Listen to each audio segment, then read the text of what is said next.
Hello, students. Today we will study the branches of the brachial plexus, focusing on the median nerve.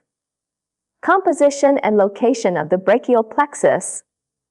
It is composed of the anterior branches of C5 to C8 and the anterior branch of T1, with most of its fibers. It exits through the scalene space. It is located posterior and superior to the subclavian artery. Then, it passes behind the clavicle and enters the axilla.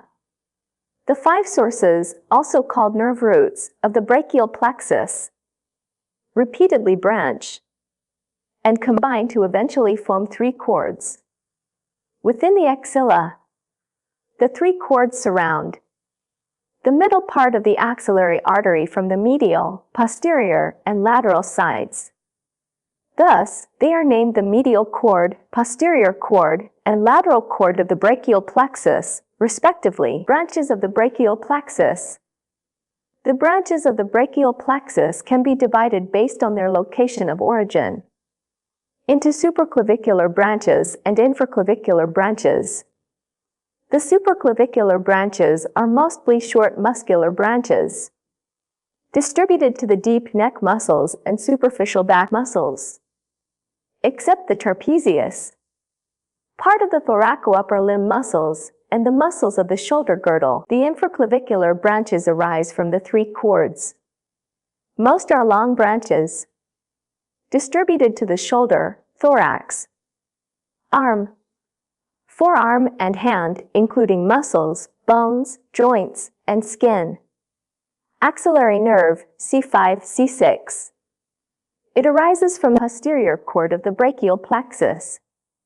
It runs with the posterior circumflex humeral vessels, posteriorly and laterally through the quadrangular space of the posterior axillary wall. It winds around the surgical neck of the humerus to the deep surface of the deltoid muscle.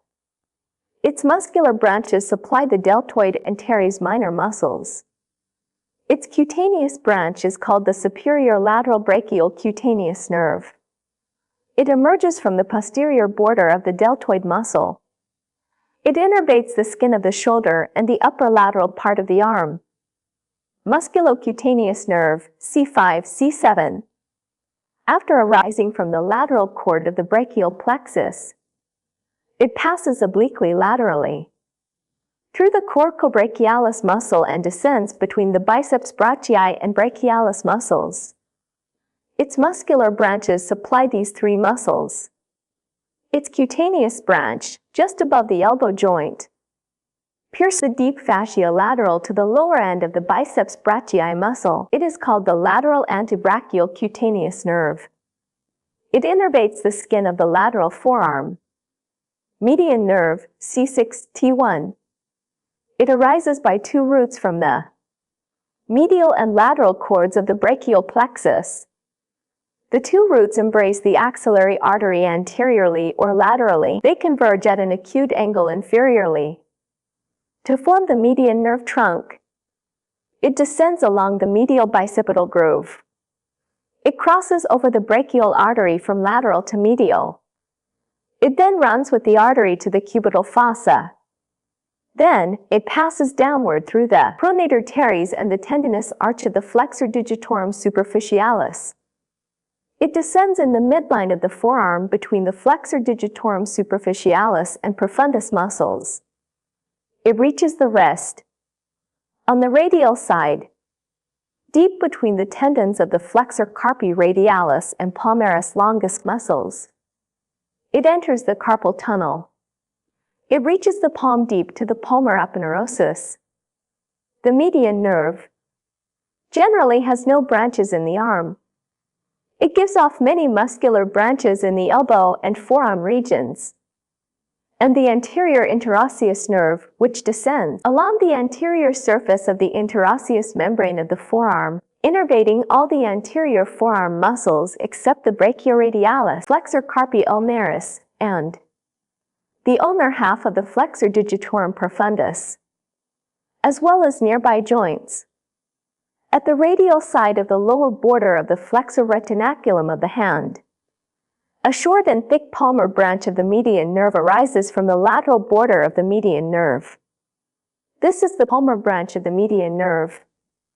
It enters the thenar eminence lateral to the superficial palmar branch of the radial artery. It innervates the thenar muscles except the adductor pollicis.